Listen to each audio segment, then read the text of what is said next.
You know, this channel is all about Hobby Lobby and the Hobby Lobby finds we can do to decorate our home.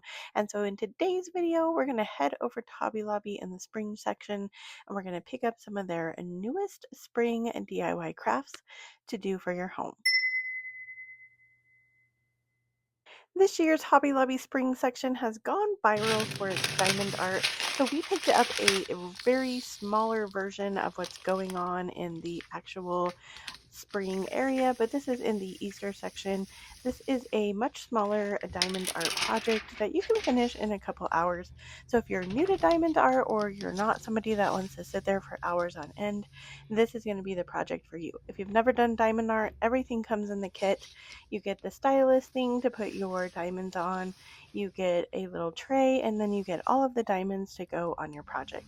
It's as simple as that. You put wax in your stylus, you put it onto the bead, and you put the bead onto your project. Super simple. Anyone can do this project. I loved how this one turned out, and it took me about 2 hours to complete.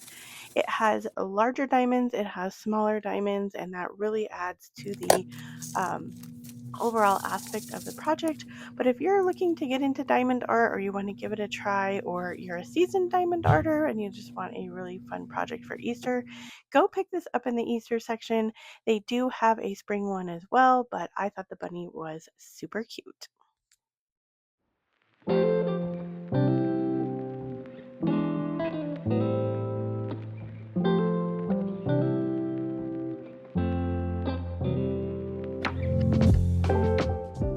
Next, I found this unpainted bunny ear, bunny body, I don't know, egg body.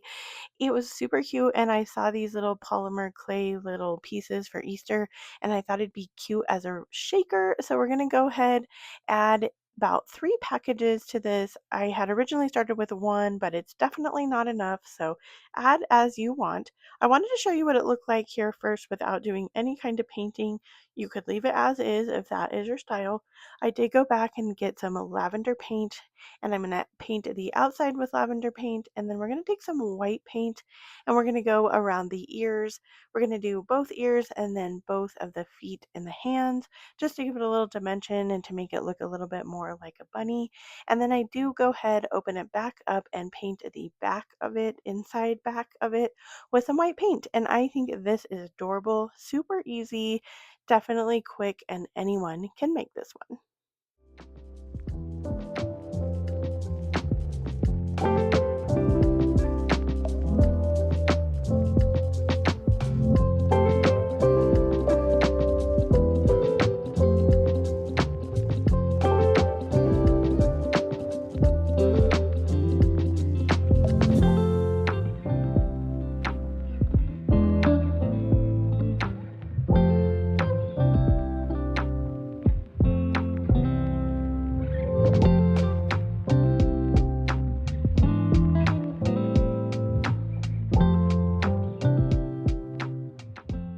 They have these adorable wood bunnies in the same section. I took some white acrylic paint, covered the bunny with this white acrylic paint, and then I had one of these Waverly stencils.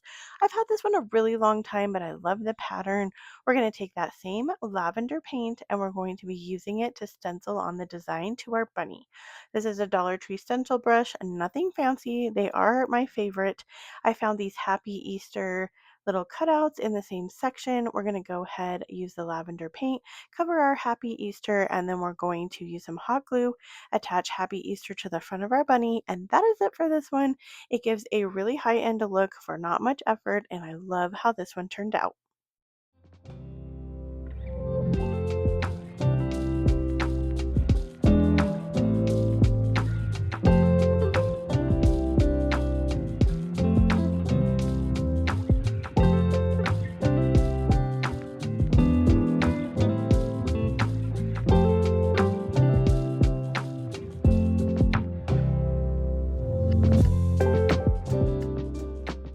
this one's a little bit more detailed.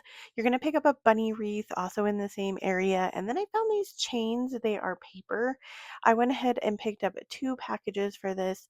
We're going to kind of measure, nothing fancy here. I just wanted to see about the length that I wanted it to be as it went around. I'm going to fold that over and I'm going to take some scissors and cut off the top. Now, if you are a junk journaler or any kind of scrapbooker, you can save the tops for a different project. Otherwise, you can throw them away. We're going to go ahead and fold all the pieces after we have cut them in half, and we're going to be interchanging them with pink, blue, and purple, which are the colors that come in the chain. Super easy. We're going to fold it over onto our wreath. We're going to use some hot glue.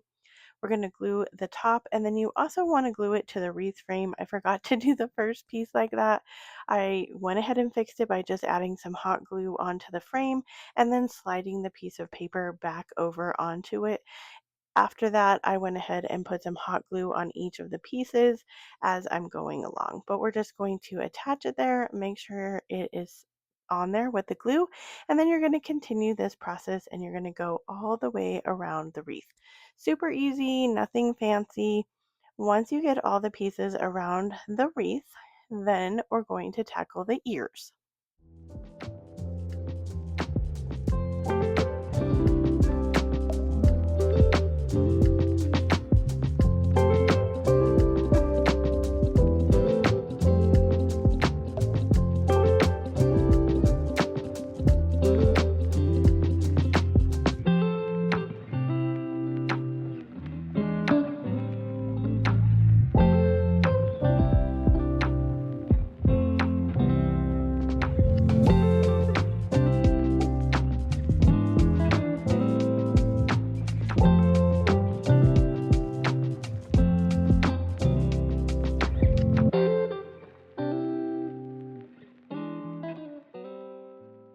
So to tackle the ears, we're going to say take that same piece that we folded over and put around the main wreath form.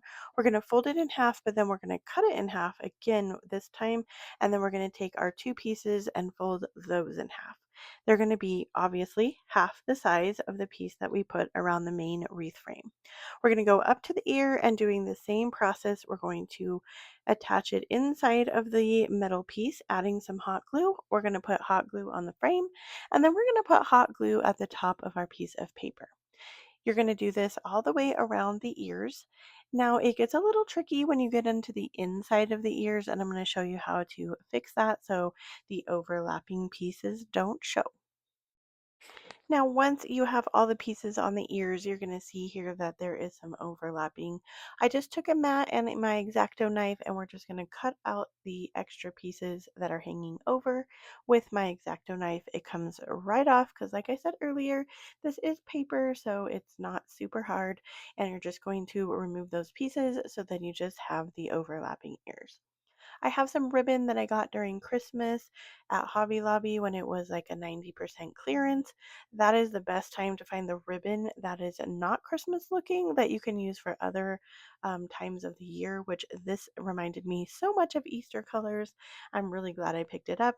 We're just going to fold it over, grab the middle, take some twine. We're going to wrap that in the middle as well, taking the two pieces to the back of the ribbon.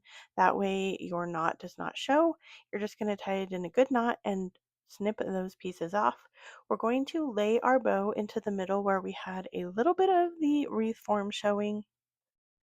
We're going to go ahead, add some hot glue, and we're just going to attach that to our wreath form. Once that is secured on there, we're going to add some other embellishments, but we're going to hot glued on there. We're going to dovetail the ends to give it a little bit more of a high end look.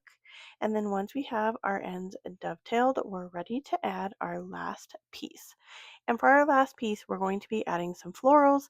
These are some that I had on hand from Dollar Tree, but Hobby Lobby has beautiful florals and they're often on sale. So if you don't want to get the Dollar Tree ones, go pick up Hobby Lobby ones. I added 3 florals and that is it for this project. I think it's adorable and super easy to do.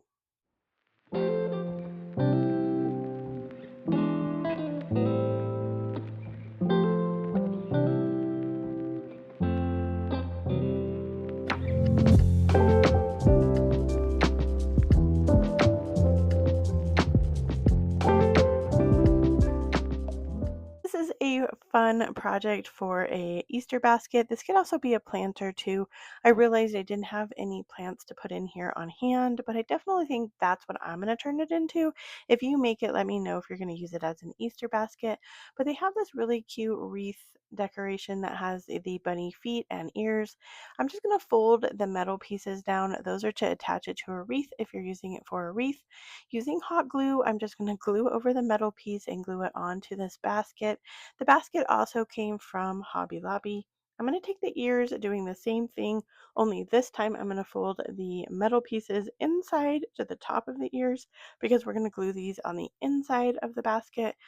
Once we have those attached and they're secured on there, we're just going to add one more little embellishment. I had some ribbon from Dollar Tree that I've had for quite some time. Using the same technique, we're going to fold it over, cinch it in the middle, and take some twine. We're just going to do the same thing where we're going to tie it in the middle, tie your bow to the back. That way you don't see the knot, and then we're going to glue it to the front of our basket. Once we have it a little bit fluffed out and we glue it to the front of our basket, I wanted to add a little bit of embellishment to the front of the bow just to give it a little bit more something something. So I dug in my buttons and I found a cute pink button that kind of matches the bucket itself, and we're just going to take that button and glue it right in the middle of our bow.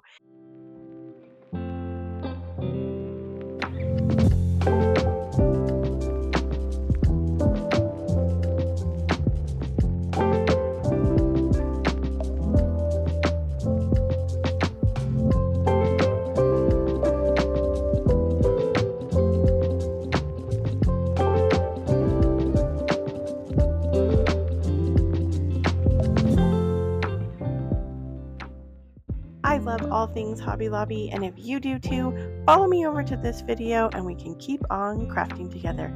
See you in the next video.